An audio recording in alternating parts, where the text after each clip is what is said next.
Witajcie moi drodzy widzowie, recenzja Total War Warhammer 3. Niecałe 1000 godzin już na liczniku, to sądzę, że to jest odpowiedni czas, żeby zrobić taką recenzję. Jak tutaj sobie zauważycie, poleje się tutaj sporo krwi, będą też pokazane skille, będzie też omówione w sumie każdy aspekt tej gry na plusy i na minusy, bo jak każda gra wiecie, no posiada też minusy. Z jednej strony plus jest taki, że tych plusów jest znacznie więcej niż tych minusów, więc to na pewno będzie duży plus. Mimo że uwielbiam tą grę, wręcz kocham tą grę, no to i tak będę musiał surowo ocenić niektóre aspekty gry, z tego względu, że nie jestem osobą, która mówi jakieś nieszczerości, zawsze jestem 100% szczery, no niektórych to boli, ale no cóż, zawsze ja będę szczery i tutaj wszystko sobie poomawiamy. Omówimy sobie też mechaniki, jakie gdzieś tam występują w grze, omówimy trochę frakcji, które potrzebują jakby więcej omówienia, żebyście zauważyli, jak wielka jest różnorodność w tej grze. Jeśli chodzi o bitwy, no bitwy są dosyć epickie, oblężenia są bardzo przyjemne, choć czasem mogą tworzyć taką barierę irytującą, z tego względu, że obleganie na przykład jakichś tam zdobywania bram, bez jakichś jednostek latających, bez potworów, bez machin oblężniczych może być trochę takie toporne, ale to też wszystko da się obejść, bo mamy na przykład bardzo mocną magię w grze i też magię właśnie omówimy, każdy gdzieś tam delikatny aspekt tej magii, jak to wygląda. Jeśli też będziecie chcieli zauważyć jakiś, nie wiem, poszukać jakichś poradników, jakichś rankingów odnośnie jednostek, lordów, frakcji, no to też znajdziecie to na moim kanale, więc zapraszam w takim razie do recenzji. Pierwszym takim bardzo dużym plusem to na pewno jest ilość frakcji możliwych do zagrania. Żeby oczywiście posiadać wszystkie te frakcje, to musimy posiadać wszystkie DLC i dodatkowo pierwszą i drugą część Total War Warhammer, więc to trzeba zwrócić na to na pewno uwagę. Powstanie też oczywiście film odnośnie tych dodatków, które gdzieś tam warto lepiej na początku kupić, a które później, ale przejdźmy dalej do tych plusów. Jeśli chodzi o te 24 frakcje, no to jest na pewno duży plus, ale zauważmy też to, że każda ta frakcja ma inną swoją mechanikę grania. Jeśli macie na przykład zwierzę ludzi, no to zwierzę ludzie posiadają swój obóz, swoją hordę i rozwijają po prostu swój obóz. Mają oczywiście taki kamień zniszczenia, zbierają punkty i wtedy mogą rekrutować więcej armii i znowu mogą sobie rozwijać te obozy, więc oni zajmują się samym na przykład plądrowaniem. Jak macie na przykład Khorna czy Skarbranda, bardzo podobna mechanika gry, tylko tutaj już możemy te osady zajmować i jakieś delikatne profity z tego oczywiście posiadać. Też jak sobie zauważycie 24 frakcje i 96 albo 8 dobrze lordów pamiętam. Bo tutaj lordowie co chwilę przy jakimś DLC dochodzą, legendarni oczywiście. Na przykład Krasnoludy Chaosu, bardzo fajne DLC i tutaj też mamy już inną mechanikę, bo tu mamy złoto, mamy też surowiec, mamy uzbrojenie i musimy wytwarzać uzbrojenie, żeby zwiększyć limit na przykład rekrutowanych lepszych jednostek, jak na przykład wojownicy Krasnoludów Chaosu, a jeśli tego nie zwiększamy limitu, no to musimy grać goblinami, orkami, takimi bardzo słabymi jednostkami. Na przykład mroczne elfy, jak sobie zauważycie, mroczne elfy mają bardzo ciekawą mechanikę z tego względu, że złapią oni po prostu niewolników i dzięki niewolnikom mogą szybciej gdzieś tam budować, posiadają swoje czarne arki, dzięki którym możecie rozwijać sobie tam budynki i dzięki tym czarnym arkom, co możemy otrzymywać? Jednostki, możemy sobie robić tam zapasy jednostek, potem przerzucać te jednostki na swoich lordów i już mamy gotową armię, której nie trzeba rekrutować.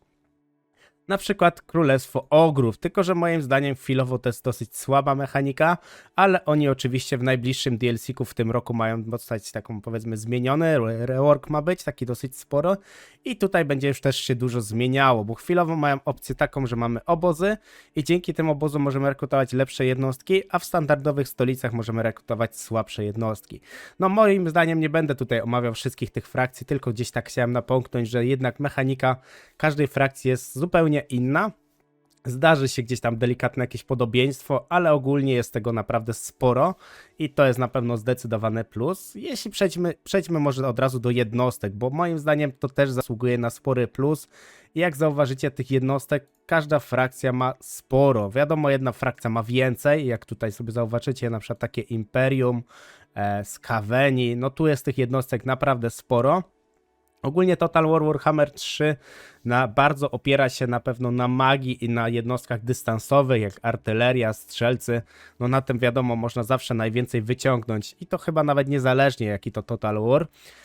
Ja osobiście w tym mam najwięcej doświadczenia, więc o innych też nie będę się wypowiadał. Moim zdaniem jednostki to są na pewno dużym plusem, z tego względu, że jest naprawdę ich sporo. Może być delikatny minus pod tym kątem, że niektóre jednostki są troszkę beznadziejne i ten balans jest delikatnie zachwiany, więc tutaj jednostki powiedzmy dałbym takie 0,75% na plus, albo nawet nie procenta, tylko 0,75 na plus, a na przykład te 0,25 na minus, jeśli chodzi o balans tych jednostek, ale ilość tych jednostek, frakcji ile mamy, to na pewno jest zdecydowany plus. Też pokażę wam na przykład drzewka technologiczne, budowle, jak to mniej więcej wygląda, żeby to też było takie wprowadzenie, jak w praktyce wygląda taki delikatny przebieg kampanii. Kampanii oczywiście nie będę tu rozgrywał, bo to by po prostu brakło czasu. A też nie chcę robić takiego topornego filmiku, więc przejdźmy w takim razie może jeszcze do czarów i tutaj czary będzie nam łatwiej omówić z tego względu, że tutaj możecie sobie podejrzeć wszystkie czary, wszystkie domeny, wszystkie różne po prostu magie, jaką tutaj posiadacie w grze, a jak widzicie jest tego naprawdę sporo, każda frakcja ma jakiś tam zasięg danych magii, na przykład krasnoludy mają swoją magię i tylko swojej magii mogą oczywiście używać. Na przykład mamy domenę wampirów, no to wiecie, że tutaj wampiry będą w większości tego używać, choć to też jest taka domena śmierci.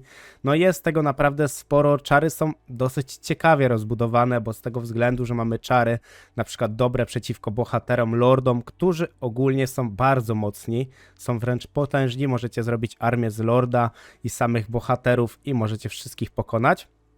Mamy czary obszarowe, które są mega mocne, mamy czary, które osłabiają, które wzmacniają też naszą armię, więc jest tego naprawdę sporo, a jak ktoś lubi fantazy, no to fantazy, co wam powiem? No to wam powiem, tutaj mamy bardzo duży wachlarz fajnych potworów, mamy na przykład minotaury, mamy na przykład behemoty, gorgony, kropice, no jest tego naprawdę dużo. Jak sobie tutaj poprzeglądacie, jest tego naprawdę sporo. Jednostki też mają dodatkowe umiejętności, na przykład jakieś czary na użycia, nie wiem, 2 czary, więc tego jest bardzo, bardzo dużo i na początku może to przytłoczyć, bo trzeba najlepiej poznać całą grę, żeby zobaczyć, jak to w praktyce wygląda.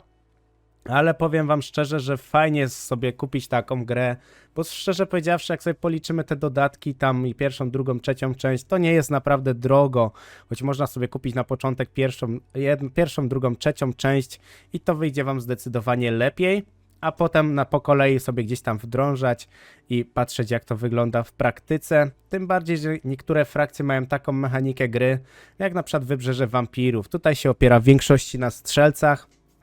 Piechoty w wanilii za bardzo nie mamy dobrej, więc tutaj z piechoty raczej nie ma co na to patrzeć, tylko musimy właśnie robić sobie jakieś skomplikowane mechaniki i to jest na pewno duża właśnie zaleta Total War'a, że mamy mechaniki stworzone specjalnie pod frakcję.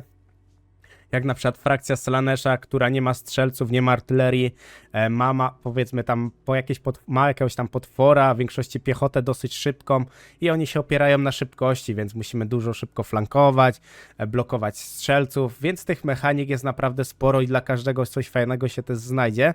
Są frakcje, które oczywiście mają gorsze kwestie oblężeń, gorsze statystyki, a jeśli chodzi na przykład o taki plus minus, bo to bym powiedział jest takie łamane. Z tego względu, że jeśli zrobicie sobie armię, ruszycie na komputera i zrobicie na przykład bitwę na automacie, no to czasem automat jest bardzo dla nas przychylny, a czasem jest dla nas nieprzychylny. Wynika to z tego względu, że twórcy bardzo dużo dają na przykład na pancerz. Pancerz jest naprawdę takim wyznacznikiem. Pancerz, siła broni i siła pocisków jest bardzo dużym wyznacznikiem, a na przykład zasięg strzelców jest mniejszym wyznacznikiem. I tu trochę jest niestety na to minus, jak dla mnie, ale dla osób początkujących taki poziom normalny, trudny, na pewno jest ciekawy.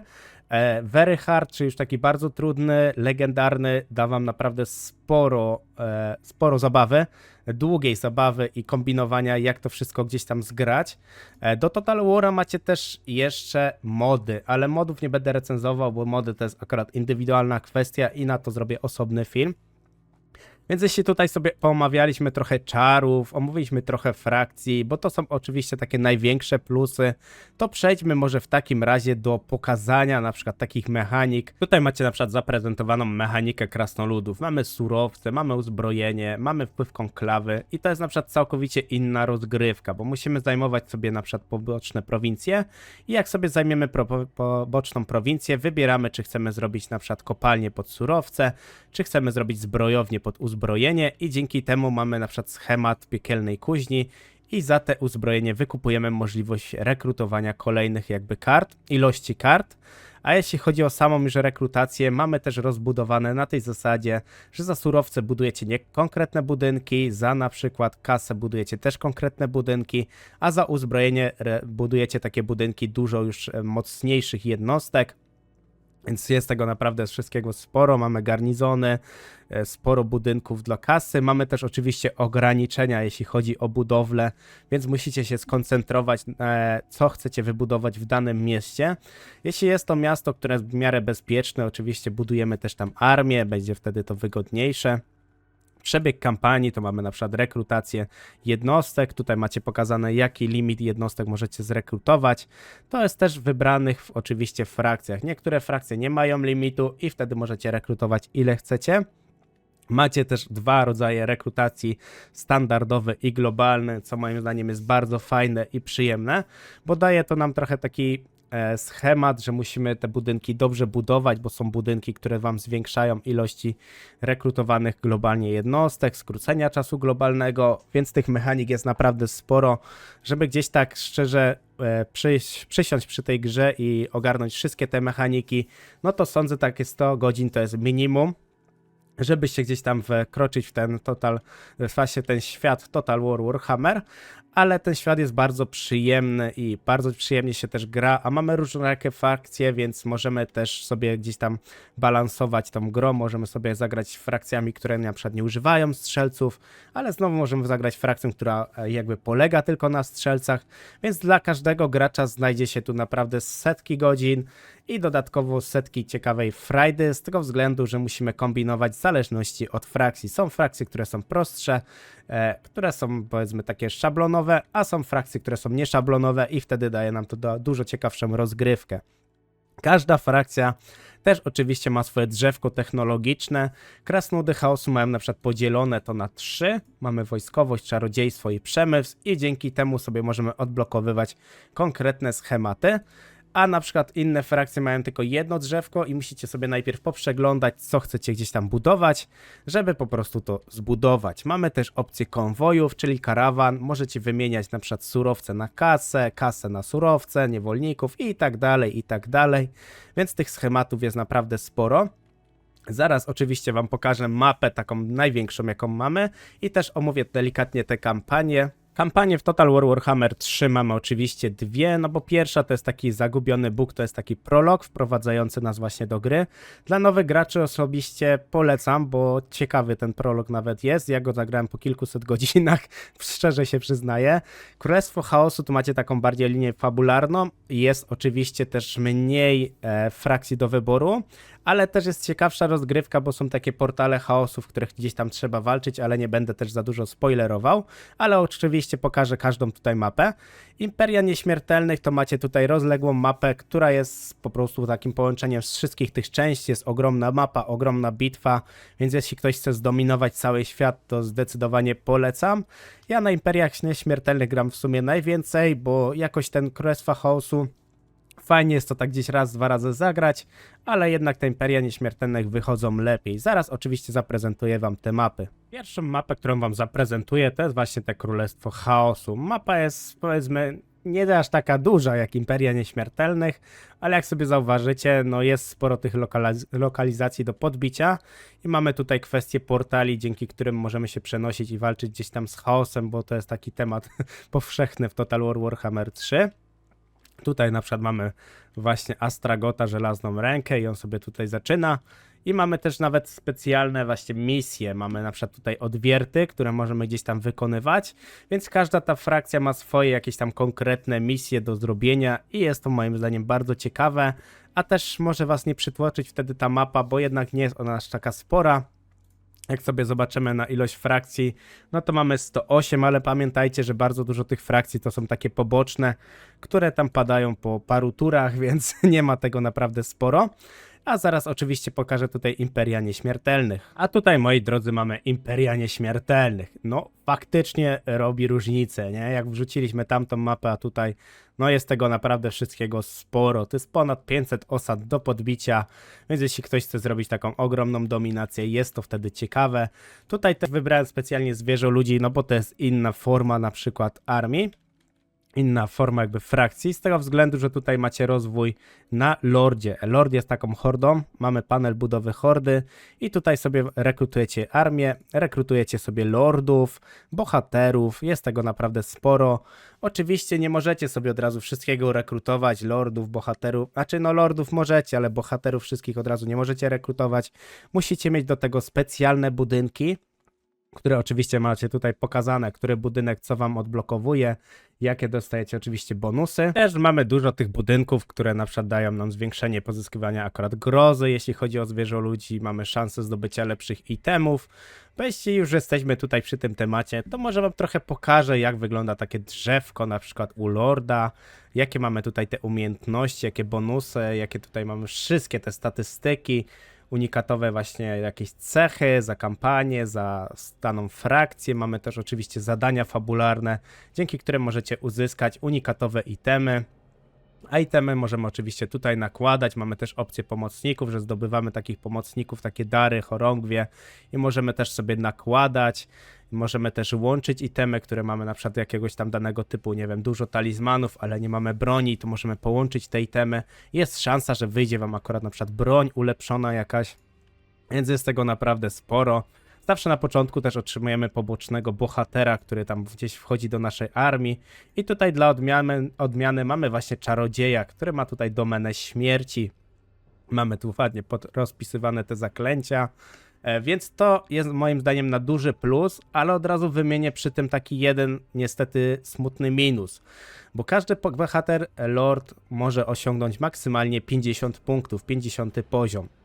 No i tu jest niestety problem, jeśli chodzi o twórców, że niektóre frakcje mają bardzo mały jakby wachlarz wyboru tych niektórych jakichś rzeczy i albo jest po prostu na styk, albo czasem brakuje, że mamy już 30-40 poziom na pobocznym bohaterze i już nie mamy co wybrać. No to mam nadzieję, że gdzieś tam zostanie zmienione, no ale to muszę niestety gdzieś tam wskazać na minus, no bo minusem, no nie oszukujmy się, zdecydowanie to jest.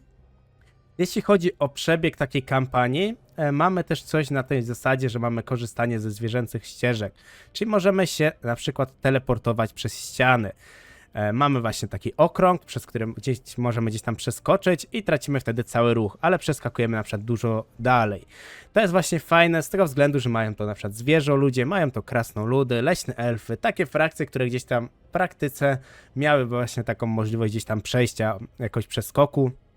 I to jest moim zdaniem bardzo fajna mechanika. Nie spotkałem się za bardzo w innej grze z taką mechaniką. Mamy też tryby plądrowania. Mamy też coś takiego jak wyczerpanie. Czyli jeśli będziemy na ziemiach na przykład wampirów, to mamy też opcję spaczenia. To jest moim zdaniem też na duży plus, że coś takiego w ogóle wymyślili, że coś takiego też jest. Więc rzadko się spotyka powiedzmy tak dopracowaną gierkę jak ta. A ta faktycznie jest naprawdę dopracowana. Jest tutaj dużo dobrych rzeczy. I teraz tak bym chciał powiedzieć taki może smaczek. Jeśli chodzi o twórców, zauważyłem, że zmierzają w dużo lepszym kierunku niż wcześniej, czyli takie drobne aktualizacje dodają nam już jakieś jednostki, tam jedną, dwie jednostki, jakieś tam są delikatne zmiany, krasnoludy na przykład dostały głębiny, mają więcej budowli, unikatowe budowle i tak dalej, i tak dalej. Więc to na pewno na duży plus dla samej recenzji gry, bo też powinniśmy gdzieś tam zwracać uwagę na to, jak twórcy się gdzieś tam odnoszą dla graczy, jak słuchają graczy, a tutaj zauważyłem duży progres, że faktycznie ci gracze są wysłuchani i wydaje mi się to naprawdę dużym plusem. Bo wcześniej otrzymywaliśmy tylko jednostki przy jakimś DLC-ku, więc takiego jakiegoś rozmachu większego nie było. Przejdźmy w takim razie może do takich teraz może minusów, bo tak plusów powiedzieliśmy o magii, powiedzieliśmy o ilości jednostek do wyboru, o ilości frakcji, o właśnie tych mechanikach, że mamy więcej tych mechanik odnośnie budowania, że mamy panel hordy, czyli właśnie tutaj jak to są zwierzoludzie. że mamy opcję niewolników, surowców, uzbrojenia i musimy wtedy przerabiać jakieś konwoje. Tej magii też jest naprawdę dużo do wyboru, więc dla każdego sporo się wszystkiego znajdzie. Nawet przy tym zastosowaniu, że każda frakcja ma inną mechanikę, że jeden walczy tylko piechotą, drugi walczy na przykład w większości strzelcami, mamy jakieś hybrydy, no jest tego naprawdę bardzo dużo. A też nie chciałbym wam wszystkiego spoilerować, bo fajnie jest tak sobie odkrywać tą grę, więc przejdziemy w takim razie do minusów. Jednym z takich największych gdzieś tam minusów, po już jakichś tam setkach godzin, zauważyłem, że magia jest zdecydowanie za mocna. Lordowie, bohaterowie, no lordowie to jeszcze tak pół biedy, ale niektórzy bohaterowie też są zbyt potężni, więc jeśli jesteście dosyć takim wytrawnym graczem, dużo gdzieś tam poświęcacie rozkminy na technice gry, możecie odczuć po jakichś tam setkach godzin jakąś delikatną frustrację odnośnie tego, że na przykład 3 bohaterami możecie zmiażdżyć 1, 2, 3 armie naraz i nie potrzebujecie do tego żadnych jednostek. To jest moim zdaniem duży minus i to jest trochę ciężko, żeby wyważyć, zbalansować tak dużo frakcji, tak dużo zaklęć. Ja wiem, że to jest naprawdę ciężkie do ogarnięcia, więc za to powiedziałbym, że to jest takie odjęcie pół punktu w punktacji, z tego względu, że gdzieś tam się starają wybalansować tą grę. Te czary jakieś tam niby są jakieś tam czary, które faktycznie są dużo gorsze, a dużo lepsze. Jest powiedzmy duży tam czasem przeskok i właśnie też jest ten problem, że ten przeskok jest czasem zbyt kolosalny między tymi czarami, że jedna domena magii jest na przykład bardzo potężna, a znowu druga jest taka sobie. To jest na pewno też taki powiedzmy delikatny minus i to samo jest związane z jednostkami czy tam z frakcjami. Są frakcje, które w większości też oczywiście pozytywne, mają jakiś powiedzmy łatwiejszy ten rozwój i bardziej taki stabilniejszy niż frakcje na przykład takie negatywne. Jeśli chodzi na przykład o takie frakcje negatywne, jak na przykład Zinch, Wybrzeże Wampirów, oni mają taki delikatny, dziwny rozwój, mają troszkę za mało tych jednostek, przy każdej gdzieś tam większym DLC-ku te frakcje zostały bardzo powzmacniane i troszkę to zachwiało balans między innymi frakcjami. Ja wiem, że też chcą wprowadzać takie jednostki, które dają powiedzmy jakąś nową mechanikę, jakieś nowe zastosowanie, żeby to nie było takie schematyczne i ciągle jakby to samo, więc za to takie pół na pół, bo na pewno zyskujemy coś nowego, ale kosztem znowu czegoś innego, czyli na przykład kampania obrywa wtedy bardziej, ale znowu te frakcje stają się bardziej grywalne. To było bardzo zauważalne na przykład przy frakcji Nurgle, że oni mieli oczywiście tylko Kugata, czyli jednego legendarnego lorda, tych dwóch wcześniej nie było. I te jednostki były też trochę ograniczone, ta mechanika była trochę taka toporna, ale po zmianach, po DLC-ku wyszli naprawdę z tym bardzo dobrze i frakcja gdzieś tam odżyła i zauważyłem, że ludzie nawet zaczęli oczywiście tym grać, gdzie na początku to bardzo ciężko odrzucała po prostu w skrócie ta frakcja i tworzyła taki nieprzyjemny klimat. Jeśli chodzi właśnie o taki duży też minus, to jest kwestia tego, że te frakcje niestety są dalej jeszcze gdzieś tam bardzo zniszczone, jak na przykład Norska, Slanesh, nie wiem, Wampirzy Hrabowie, Ogry. No ogry oczywiście będą tutaj zmieniane, ale są frakcje, które właśnie mają bardzo duży problem, jeśli chodzi o ekonomię, o jednostki i ta gra jest czasem bardzo toporna. Tym bardziej, jeśli komuś na przykład jakaś frakcja, nie wiem, jak Slanesh przypadnie do gustu, a będzie chciał zrobić dominację świata, no to problem jest na pewno taki, że będzie musiał każdą prawie walkę toczyć, chyba że sobie zrekrutuje na przykład wojowników chaosu, którzy mają ogrom pancerza, ale są bardzo wolni w walce i ta walka po prostu jest wydłużana. I wtedy możemy jedynie iść w opcję automatu. Na automacie wtedy zyskamy, a tak w standardzie no nie zyskamy. A na przykład takimi demonatkami, które robią ogrom na mapie, bardzo dużo jednostek mogą szybko zniszczyć, ale mają słaby przelicznik w automacie, bo mają mało pancerza, no to wtedy moim zdaniem bardzo to psuje też rozgrywkę i tworzy taki powiedzmy, no nie wiem, takie bym powiedział zniechęcenie do dalszego podboju i na przykład przy setnej turze gdzieś się tam poddajemy i dalej już nie podbijamy. Tego mi delikatnie brakuje. Można to gdzieś tam wspomagać się modami, ale wiadomo, oceniamy tutaj podstawową wersję od twórców.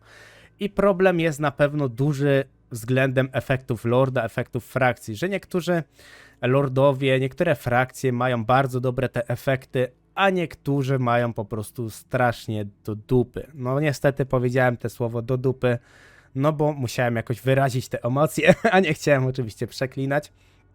Więc tutaj no jest bardzo duży niestety takie rozczarowanie. Praktycznie w teorii, gdzieś tam po wszystkich gdzieś tam swoich doświadczeniach jest bardzo dużo tych lordów, którymi gra się przyjemnie, więc dla każdego znajdzie się spora jakby grupa lordów, którymi będą mogli sobie bardzo fajnie pograć. Można trafić oczywiście na frakcję, na lorda, którym będzie się bardzo topornie grało i wtedy warto sobie po prostu nie odrzucać gry, tylko zmienić sobie frakcję. I też sobie pooglądać jakieś poradniki, ewentualnie jakieś zastosowania, nie wiem, czarów, jednostek, żeby się gdzieś tam odnaleźć, jeśli jesteśmy takim totalnym świeżakiem. Ale sama gra, jak za tą cenę, bo przeważnie gdzieś tam w promocji można złapać wszystkie 3 części za 100, to moim zdaniem jest mega dobra cena. Cena DLC-ków względem zawartości. Ostatnie DLC-ki, no może nie były zbyt tanie, ale moim zdaniem wzniosły bardzo dużo do gry. To nie jest aż taki drogi koszt, żeby wydać powiedzmy 100-150 zł raz na parę miesięcy, na powiedzmy 4-5 miesięcy. Ewentualnie zawsze można kupować to, co nas tylko interesuje. Więc to na pewno jest ogromny plus, że te DLC-ki dają dużo jednostek, dużo tego wszystkiego jednak jest dodawane, a nie są to typowe jakieś Simsy, gdzie mamy 5 ciuszków na krzyż i to jest całe DLC, a kosztuje tyle, co tutaj 3 DLC-ki. Więc to takie delikatne porównanie do innych gdzieś tam gier, jak to wygląda w DLC w praktyce. Więc moja taka bardzo rzetelna opinia to jest takie 8,5 na 10. No dużo jest problemów z balansu, z frakcjami, z automatem, bo automat jest czasem po prostu zbyt mocny dla nas i automat nam za dobrze liczy, że jest czasem tak, że jest na przykład przy Skavenach jest takie dobre porównanie, gdzie oni mają taką jednostkę jak miotacze z Pacz Ognia, którzy mają mały zasięg, ale siła pocisków i pancerz jest ogromny i wtedy automat liczy ich znakomicie, zrobicie całą armię z tego i nagle pokonujecie każdą armię prawie takich średniaków, gdzie w praktyce jakbyście stoczyli tą bitwę, byłoby wam bardzo ciężko to wygrać, albo po prostu nie mielibyście szans tego wygrać. Więc na takie rzeczy warto też zwracać uwagę, żeby poruszyć wszystkie rzeczy w recenzji, a nie tylko tak pobieżnie, no tu macie tyle jednostek, tu macie tyle tego, bla bla bla i tak dalej. Ja staram się robić materiały przeważnie dłuższe, ale też takie bardziej konkretne, bo oczywiście szanuję wasz czas i jeśli wam się to podobało, dajcie znać w komentarzach, może stali tacy gracze, weterani też mogą dać swoją jakąś tam recenzję, opinię, co o tym sądzą. Ja oczywiście uwielbiam czytać wasze komentarze, nawet takie, które są bardzo długie, więc dzięki jeszcze raz za oglądanie i zapraszam oczywiście do grania, walczenia i wyplenienia, czy tam dobrych sił albo złych sił, zależy co tam po prostu lubicie. Dzięki jeszcze raz za oglądanie i do następnego. Cześć, cześć, cześć!